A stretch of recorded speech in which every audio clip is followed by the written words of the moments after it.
اور کہا کہ مسلمان وہی ہے جس کی زبان اور جس کے ہاتھ سے دوسرا مسلمان محفوظ رہے۔ تو اس حدیث مبارکہ سے یہ صاف پتہ چلتا ہے کہ زبان کی اہمیت کیا ہے۔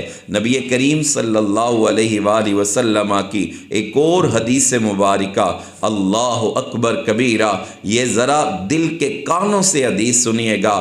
کائنات کا سب سے سچا ترین انسان کیا فرما رہا ہے؟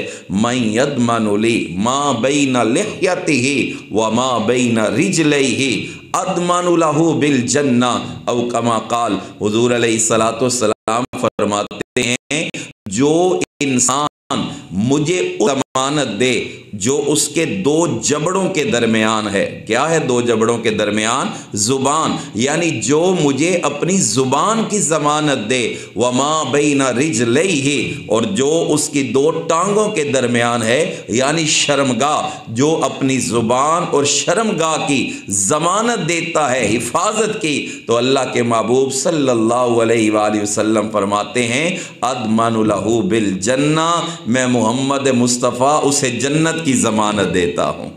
اب جسے حضور جنت کی ضمانت دیں اس کے جنتی ہونے میں کوئی شک ہو سکتا ہے؟ کائنات کا سچا ترین انسان اپنی زبان حق سے یہ فرما رہا ہے، اور پھر صرف جملہ نہیں، فرماتے ہیں ضمانت دیتا ہوں۔ یہ کس کا مقدر ہے؟ جو اپنی زبان کی حفاظت کرتا ہے اور اپنی شرمگاہ کی حفاظت کرتا ہے۔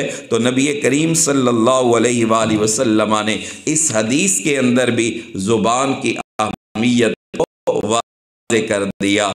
تو برادران اسلام، زبان کا انسان کو سوچنا چاہیے کہ وہ اپنی زبان سے جو کلمات ادا کر رہا ہے، کیا وہ کلمات تحسین ہیں یا کلمات نفرین ہیں؟ کیا وہ پسندیدہ ہے اور محبوب ہیں یا ناپسندیدہ ہے؟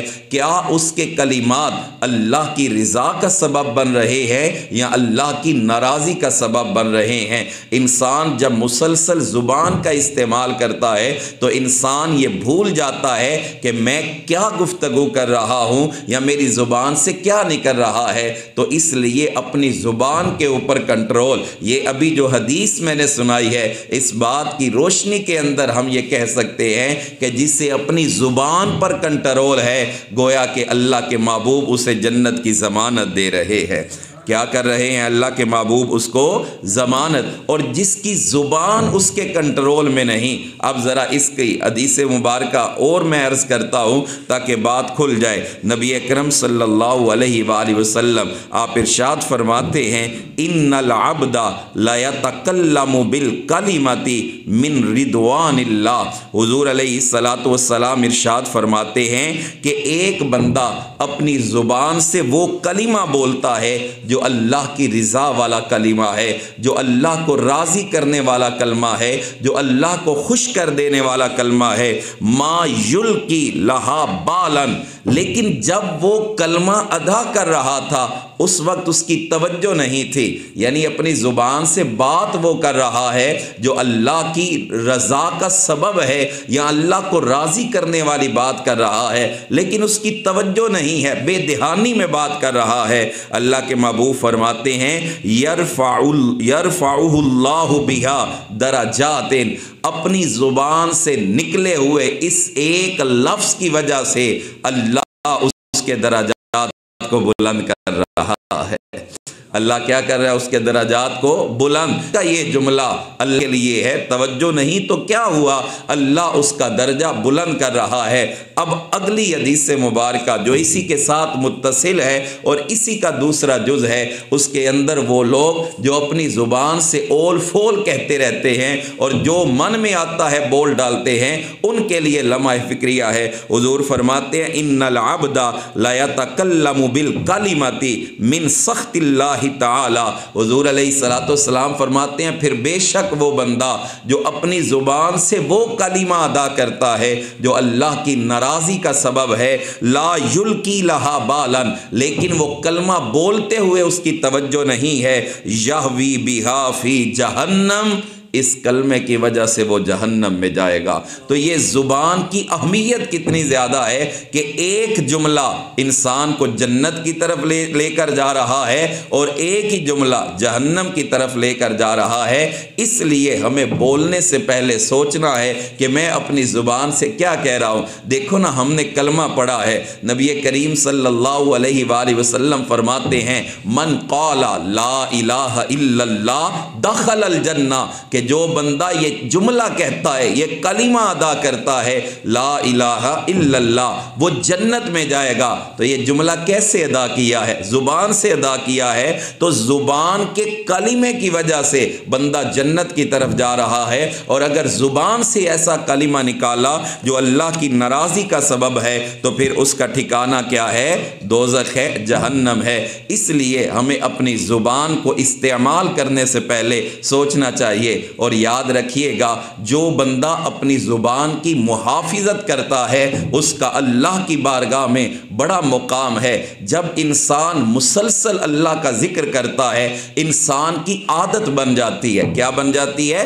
عادت بن جاتی ہے۔ انسان سچائی بولتا ہے، سچ بولنے کی عادت پڑ جاتی ہے۔ انسان اللہ کے محبوب صلی اللہ علیہ وآلہ وسلم پہ درود و سلام کے تحفے پیش کرتا ہے، پھر عادت پڑ جاتی ہے۔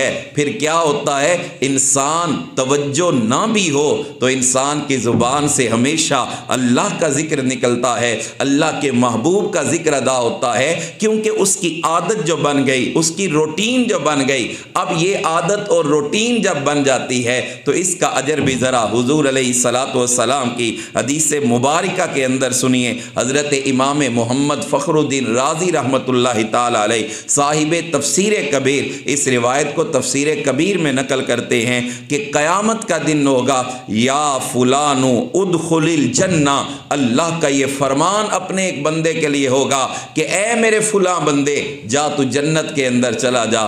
اب بندے کو اللہ فرمائے گا جنت میں چلا جا، لیکن اگلا جملہ ہے اللہ فرمائے گا بعملک، تیرا ایک خاص عمل ہے جس عمل کی وجہ سے آج بھرے مجمع میں تیرا رب تجھے جنت کی بشارت عطا کر رہا ہے۔ تیرا ایک خاص عمل ہے جس عمل کی وجہ سے تجھے جنت میں بھیجا جا رہا ہے۔ اب وہ بندہ اپنے اعمال پہ غور کرے گا، اپنی ہسٹری کو دیکھے گا، ماضی کو دیکھے گا کہ اس نے کیا کیا، کیا کام کیا، کیا کوئی ایسا عمل کیا ہے جو عمل آج اس کو اتنی بڑی اللہ کی رضا کا موجب بنا رہا ہے۔ کیا کوئی عمل ایسا کیا ہے جس عمل کی وجہ سے آج اللہ اسے بھرے مجمع کے اندر یہ سرفرازی عطا کر رہا ہے؟ تو اس کو نہیں سمجھ آئے گا، نہیں سوچ پائے گا کہ میرا کون سا عمل ہے، تو اللہ کی بارگاہ میں عرض کرے گا ماذا عملت، میرے اللہ تیرا شکریہ، تو مجھے جنت عطا کر رہا ہے، لیکن میرے کریم رب ذرا اتنا تو فرما کہ میرا وہ کون سا عمل ہے جس عمل کی وجہ سے تو نے مجھے بھرے مجمع کے اندر اتنی عزت عطا فرمائی، مجھے جنت کی ضمانت اور جنت کی خوشخبری سنائی ہے۔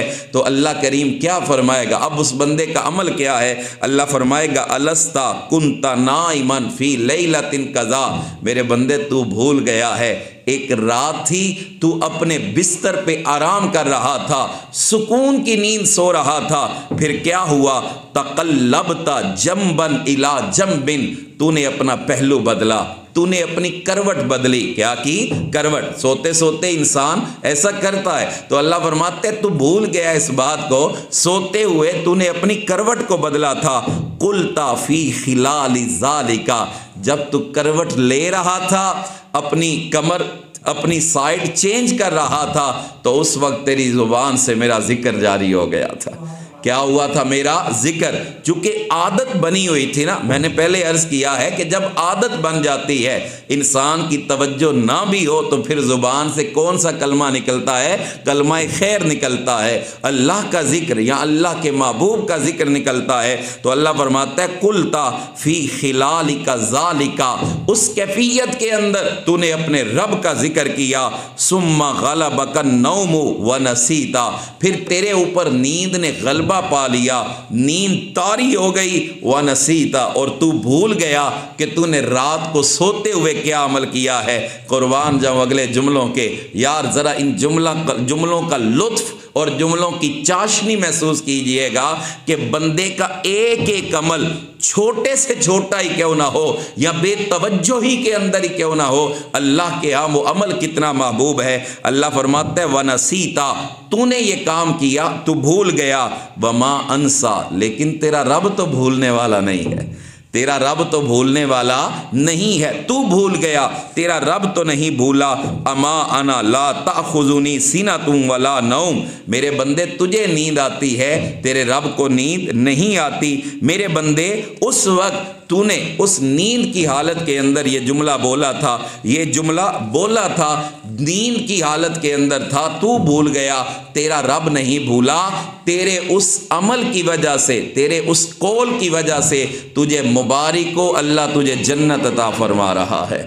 تو برادران اسلام، دیکھا آپ نے کہ یہ جو زبان سے نکلنے والا جملہ ہے یہ انسان کی نجات کا ضامن بن رہا ہے۔ تو اس لیے میرے اور آپ کے ذمے یہ لازم ہے کہ ہم اپنی زبان کا استعمال خوبصورت طریقے سے کریں۔ زبان سے جب بھی کلمہ نکالیں تو کلمہ خیر ہونا چاہیے، اچھی بات ہونی چاہیے، اور حد الوسع کوشش کرنی چاہیے کہ اپنی زبان سے کسی دوسرے انسان کی آزاری اور تکلیف کا سبب نہ بن جائیں۔ وہ بزرگان دین اور عرب کے لوگ کہتے ہیں اقل الکلام اشد من السہام، کہ زبان سے دیے جانے والا زخم یہ تیر کے زخم سے بھی گہرا ہوتا ہے۔ جو تیر کا زخم ہے وہ بھر جاتا ہے لیکن زبان کا زخم کبھی بھرتا نہیں ہے۔ تو اس لیے زبان کے حوالہ سے ہمیں محتاط رویہ اختیار کرنا پڑے گا۔ ایک بات اور عرض کر کے گفتگو ختم کر رہا ہوں۔ نبی کریم صلی اللہ علیہ وآلہ وسلم کی حدیث مبارکہ ہے، حضرت ابو سعید خدری رضی اللہ تعالیٰ عنہ آپ روایت کرتے ہیں اذا اصبح ابن آدم، کہ جب ابن آدم صبح کرتا ہے، صبح کا وقت ہوتا ہے، فإن الأعداء كلها تكفر اللسان، تو جتنے بھی انسان کے اعضاء ہیں، ہاتھ، کان، انسان کا ناک، انسان کے پاؤں، یہ سارے کے سارے زبان کے سامنے حاضر ہو جاتے ہیں۔ کیا کرتے ہیں؟ زبان کے سامنے حاضر ہو جاتے ہیں اور کیا کہتے ہیں؟ اتق اللہ فینا، اے زبان ہمیں اللہ سے بچائے رکھنا، ہمیں اللہ سے بچا کے رکھنا۔ اتق اللہ، ہمیں اللہ سے ڈرائے رکھنا، ہمیں اللہ سے بچائے رکھنا۔ فإنما نحن بک، بے شک ہماری ساری عزت، ہماری ساری لاج تیرے پاس ہے، ہماری ساری لاج تیرے پاس ہے۔ زبان اگر تو سچ کہے گی، اگر تو اچھا جملہ بولے گی، اگر تو نیکی کی بات کرے گی تو تیری وجہ سے ہم بھی محفوظ ہیں۔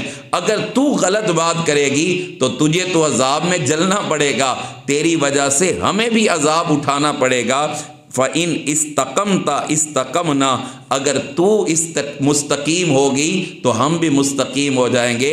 یہ جتنے بھی اعضاء ہیں یہ سارے کے سارے زبان کے آگے ہاتھ جوڑ کر کھڑے ہیں اور اس کو کہتے ہیں کہ تو سیدھی ہو جا، اگر تو سیدھی ہو گئی تو ہم بھی سیدھے ہو جائیں گے۔ تو یہ زبان کی اہمیت ہے، ہمیں چاہیے کہ ہم اپنی زبان کا استعمال کرتے ہوئے دیکھیں کہ ہم اپنی زبان سے کون سے کلمات نکال رہے ہیں۔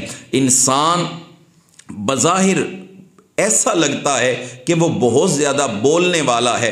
بہت لوگ اپنے آپ کو کیا سے کیا کہتے ہیں کہ میں ایسا بندہ ہوں، میں کسی کو گفتگو نہیں کرنے دیتا، جب میں بولنے پہ ہوں تو میں زمین و آسمان کے کلابے ملا دیتا ہوں۔ در حقیقت اس کو چرب زبانی تو کہا جا سکتا ہے، اس کا کچھ فائدہ نہیں ہے۔ حضور علیہ السلام کی بارگاہ ہے، صحابی حاضر ہوئے، عرض کرتے ہیں یا رسول اللہ، جب میں بولتا ہوں مجھے اپنے اوپر اختیار نہیں رہتا، زبان سے کیا کیا کہہ رہا ہوں یا رسول اللہ کچھ اندازہ نہیں ہوتا، مجھے اس کا علاج بتائیے۔ تو قربان جاؤں اللہ کے محبوب پہ، آپ ارشاد فرماتے ہیں کہ کثرت سے استغفار کیا کر، یہ جو تیری زبان تیرے اختیار میں نہیں ہے، اللہ استغفار کی برکت سے زبان کو تیرے اختیار میں دے دے گا۔ عادت بن جائے گی استغفار کی تو پھر تیری زبان تیرے اختیار میں آ جائے گی۔ اللہ کریم ہمیں اس زبان سے ہمیشہ سچ بولنے کی توفیق عطا فرمائے، اچھی بات کرنے کی توفیق عطا فرمائے۔ اللہ کریم رمضان کی ان پر نور کیفیات کی بہار ہم سب کو نصیب فرمائے، اور اللہ کریم ان کیفیات کا نور عملی طور پر ہماری زندگی کے اندر شامل فرمائے۔ وآخر دعوانا ان الحمد للہ رب العالمین۔